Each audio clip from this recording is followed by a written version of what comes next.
Sweet enough, spicy Sweet enough. Spicy, not too spicy. I could do it a little more spice only because I have a hot mouth.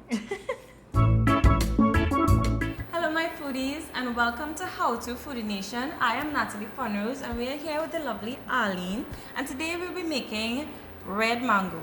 Now you know, when you go to Tobago, the first thing your friend like to say is, can you bring back a pack of red mango? No, you're going to learn today. Yes, everybody asks, bring back this red mango, bring back this From the lovely Tobago. Yes, I love Tobago. But it's really easy to make. Well, they're going to learn today, no, because I fed up to rush to get this red mango before I have to jump on the plane to come back home. And they like to wait till 5 minutes before your flight to ask you, eh? Oh gosh, you're leaving today. Of course, you could get You could get some red mango for me. No. So that is big one.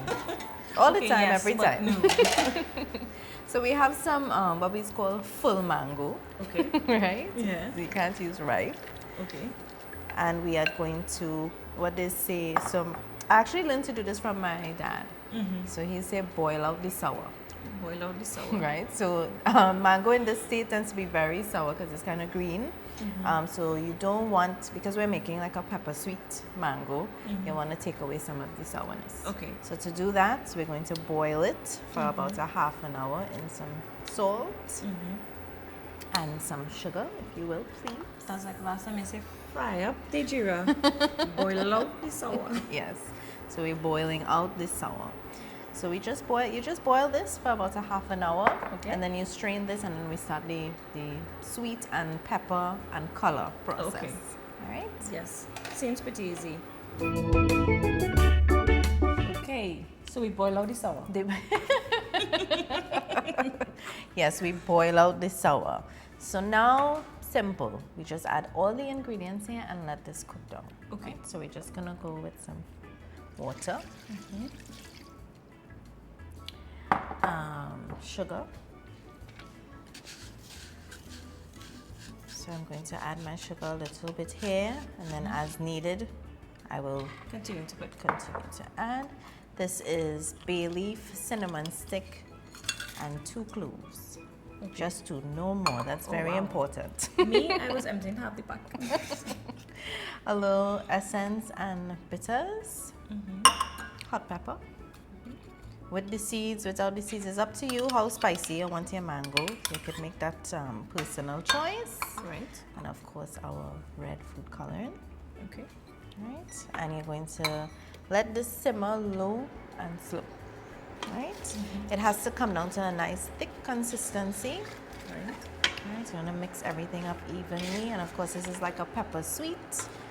And you taste for salt as you go along, but you will know when the skin of the mango is very soft. And you know how it, you eat red mango before, so you know how soft it needs to be. It takes a little while, but totally worth it to the end. Okay. But Arlene, one question. Is there a particular reason why it's red, or we could put it in any color? You can leave out the food coloring. I think maybe they put it in there for fun. Yeah. This used to be, well, for me, it was something that I had as a snack in school. I remember it just being red. Yeah. Yes, red and sweet. Red and sweet. So I guess sometimes you can, yes, just leave it out. And then you will just have the natural color of the mango. But I think the red food coloring is, I guess like when you're making things like sugar cake, you'll put a little pink one, a little yellow one. It's not necessary, but yeah. So we're going to cover this down, let this cook. Right. And soak in all of the red food coloring and the sugar and everything, and then we have a little snack red mango. Nice. Red mango is complete. Now, before we get into tasting, I asked Arlene to bring red mango from Tobago for me because she's from Tobago, mind you, the Jersey. But she's like, no, just like how I said, no, she's making it today. Yes. So you all can make it as well.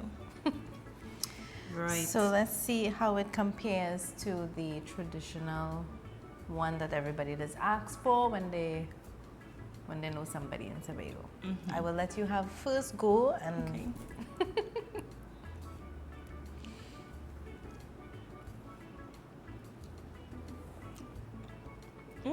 sweet enough, spicy sweet enough, spicy, not too spicy. I could do it a little more spice only because I have a hot mouth. but so delicious. I understand why I always want a pack of mango. I understand. But guys, let me know any comments. What's your favorite local snack, preservatives, sweets? What do you really like to get from Tobago? Because you'll always want something from Tobago. Make sure to like, subscribe, make sure and comment, say what you like, not anything you like, just what you like. What See you preservatives you like. preservatives you like. See you all next time. Bye. Guys.